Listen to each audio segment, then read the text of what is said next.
Malum ayın 22'sinde Diyarbakır, Çınar ve Mardin'in Mazıdağ ilçelerine bağlı 8-10 köyü kapsayan çok ciddi bir yangın afeti yaşanmıştı.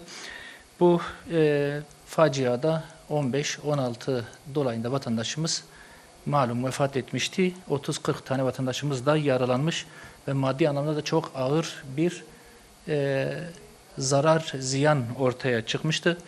Bu vesileyle bir kez daha vefat eden vatandaşlarımıza Allah-u Teala'dan rahmet diliyorum. Yaralanan vatandaşlarımız için de Allah-u Teala'dan acil şifalar diliyoruz. Allah-u Teala bir daha bu tür acıları, bu tür afetleri bize, memleketimize ve insanlarımıza yaşatmasın inşallah. Yangının çıkış sebebi ve yangına müdahalenin geç yapıldığına dair iddiaların ciddi olarak araştırılmasını elbette bir kez daha istiyoruz.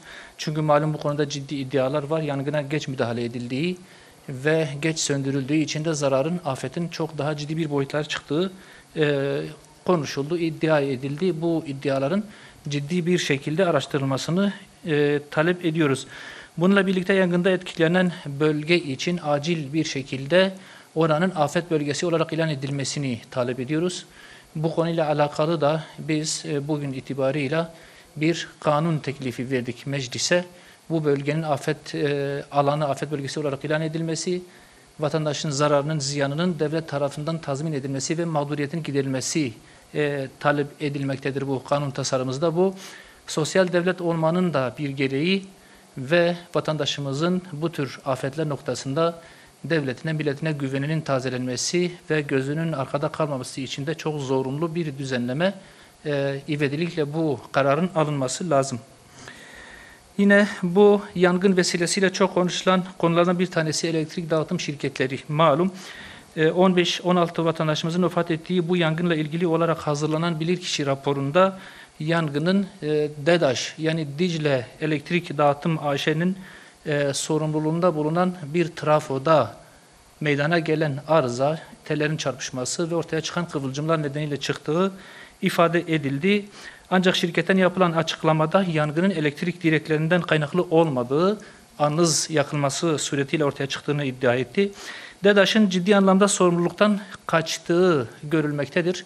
Savcılığın yürüttüğü soruşturmanın ön raporunda da zaten net olarak yangının gevşek olan trafo telleri nedeniyle fırtına dolayısıyla çıktığı ortaya konulmuş. DEDAŞ'ın sorumluluktan kaçma gibi bir lüksünün olmaması gerekiyor. Buna müsaade edilmemelidir.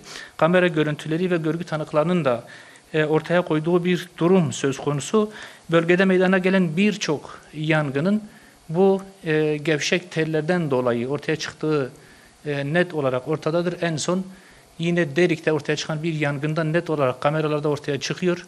Tellerin çarpışması sonucu yere düşen kıvılcımlar büyük bir yangına sebep oluyor. Buna benzer birçok yangın durumu ortada. Elektrik dağıtım şirketinin tesisatının ciddi sıkıntılı olduğu birçok kez birçok olay vesilesiyle ortaya çıkmış. Değerli arkadaşlar, DEDAŞ kaynaklı sorun ve şikayetlerin haddi hesabı da yok maalesef. Mardin'in Kızıltepe'ye bağlı mahalleleriyle Şanlıurfa'nın kırsal kesimlerini kapsayan planlı elektrik kesintileri halkımızı ciddi anlamda mağdur etmektedir. Elektrik kesintileri sebebiyle bölgedeki insanların suya erişimi dahi ciddi bir kısıtlama içerisindedir. Bu durum çiftçilerimizi yine zarara uğratacak bir uygulama. Elektrik saatleri direklerinin üzerine çıkarılarak kaçak elektrik kullanım oranının neredeyse sıfıra yaklaştığı bir dönemde hiçbir gerekçe gösterilmeksizin elektrik kesintilerinin uygulanmasının herhangi bir izahı olamaz. Çok ağır bir mağduriyet oluşturmaktadır çünkü. DEDAŞ ayrıca borçlu, borçsuz ayırmaksızın çiftçilerin mazot, gübre ve ürün desteklerine de el koyabilmektedir. Böylesi bir hukuksuzluk doğrusu bugüne kadar görülmüş bir şey değil. Çiftçinin ihtiyaç duyduğu desteklemeye DEDAŞ'ın hangi hakla el koyduğunu da doğrusu biz anlayamıyoruz. Bir izah da bekliyoruz. Bu hukuksuzluğa engel olunmalı, bu cesareti kimden aldığının da ortaya çıkarılması gerekiyor. DEDAŞ işini yapmalıdır, denetlenmelidir, hukuksuzluğa son verilmeli ve özellikle bu dağıtım şirketlerine yönelik denetlemelerin, takiplerin ve bunların yasal çerçeve içerisinde hareket etmelerinin sağlanması çok ciddi bir zorunluluk haline gelmiştir. bu elektrik hususu özellikle Doğu Güneydoğu illerinde yıllardan beri müzmin bir yara halindedir ve bir türlü bir çözüme kavuşturulmadı. İlgililerin yine bu afet vesilesiyle bu konuya yönelmesi ve buna ciddi tedbirler alması gerektiğini burada bir kez daha ifade ediyoruz. Değerli arkadaşlar, yine gündemdeki konularımızdan bir tanesi Filistin'de yaşanan soykırım. Türkiye'deki bazı basın kuruluşlarının ifadelerine göre, onların yaptıkları haberlere göre Gazze'de 7 Ekim'den bu yana 38 bin masumu katleden Siyonist teröristlerden tam 4.000 askerinin, 4.000 Siyonistinin Türkiye pasaportu taşıdığı iddia edildi. Gönüllülerle beraber bu sayının 10.000'i aştığı da iddia edilmektedir. Yine aynı habere göre bazı sivil toplum kuruluşları ve diğer eşgüdüm halinde çalışan yapılar soykırıma iştirak eden gönüllüleri işgal topraklarına taşımak suretiyle bu süreçte etkin rol aldı ve 65 Türk vatandaşı Siyonist Gazze'de çocukları katlederken öldürüldü. 110'u da yaralandı yine bu haberlere göre. Soykırım suçuna fiilen iştirak eden bu katiller bir an önce tespit edilerek haklarında soykırım suçu kapsamında soruşturma açılmalı ve gereken cezai müeyyideler uygulanmalıdır. Bu ülkemiz için utanç verici bir durum. Bizim vatandaşımız olan Siyonistlerin buradan kalkıp gidip kardeşlerimizi katletmesini biz kabul edemeyiz. Vicdanımızın da bunu kabul etmesi mümkün değildir.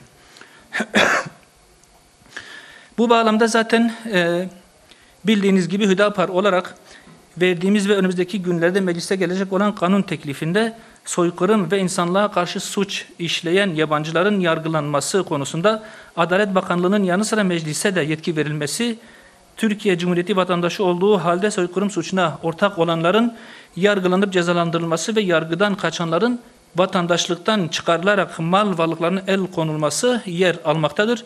Tüm siyasi partilerin bu teklife destek vermeleri ve bu katillerin vatandaşlıktan çıkarılarak hak ettikleri cezayı almalarının sağlanması bir insanlık vazifesi haline gelmiştir. Değerli arkadaşlar, vergiye ve ekonomiye dair bir haberimiz, bir açıklamamız var sırada.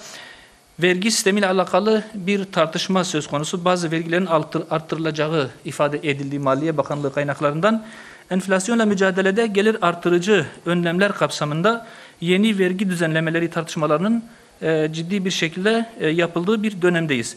Yeni düzenleme ile bazı kalemlerde uygulanan vergi istisnalarının kaldırılması ve bazı alanlarda vergilerin artırılması öngörülmektedir. Türkiye'de vergi sistemi denilince malum ilk akla gelen şey vergi adaletsizliğine dayanan bir vergi sisteminin uygulanıyor olmasıdır. Vergi sistemindeki adaletsizliğin temelinde kazanca dayalı doğrudan vergi oranının tüketimden alınan ve dolaylı vergiler olarak adlandırılan KDV ve ÖTV gibi vergilerin oranından daha düşük olması yatmaktadır. Kıt kanaat geçinen geniş halk kesiminin ödediği vergi oranı zengin kesimden alınan vergi oranından çok çok daha fazladır. Zorunlu ihtiyaçlarını dahi karşılamak durumunda ciddi zorluklar yaşayan ve toplumun en yoksulları sayılan insanlarımızdan dahi tükettiği temel gıda ürünleri karşılığında bile vergi alınabilmektedir.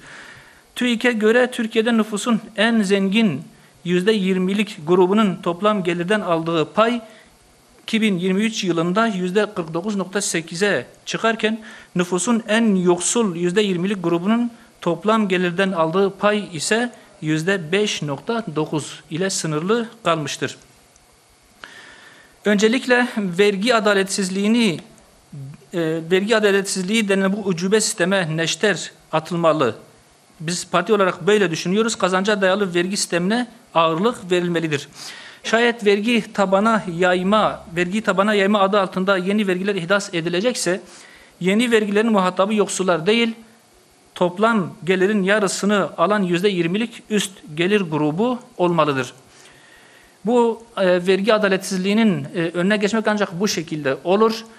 Çok kazanandan çok, az kazanandan da az vergi alması gibi bir sisteme muhakkak geçilmeli ki vergide adalet oturabilsin. Yine değerli arkadaşlar, asgari ücretin artırılıp artırılmamasına dair bir tartışma söz konusu.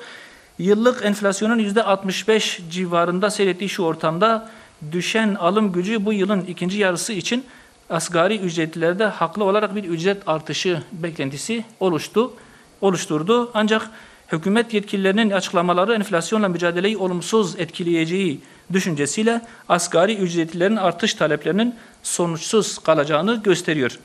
Değerli arkadaşlar, asgari ücrete yapılacak artışın enflasyonla mücadeleye zarar vereceği düşünülürken bir tarafta yine bugün elektriğe %38 gibi çok uçuk bir zam getirildi. Ancak bu getirilen zamın enflasyonla mücadeleye zarar vereceği konusu hiç hatırlanmıyor bile.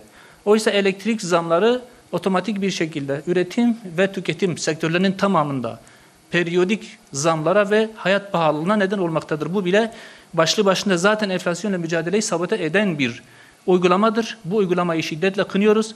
Asgari ücretliye ufacık bir artışı dahi çok gören Maliye Bakanlığımızın bir kalemde, tek kalemde elektriğe %38 gibi uçuk bir zam yapması kabul edilebilir bir durum değil ve bu tarzda bir enflasyonla mücadele de söz konusu olmayacağını herkesin bilmesi lazım.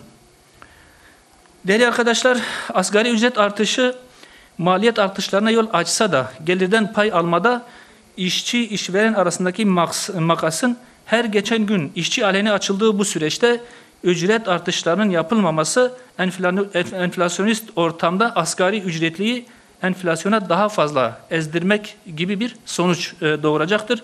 Yıllık enflasyonun %65'lere dayanmasının müsebbibi asgari ücretli değildir. Bunun herkesin bildiği ve takdir ettiği bir husus. Ama tedbir anlamında faturanın asgari ücretliye kesilmesi haksızlıktır, zulümdür ve kabul edilebilecek bir şey değildir. İnsani ve vicdani bir yöntem de değildir. Bundan vazgeçilmelidir diyoruz.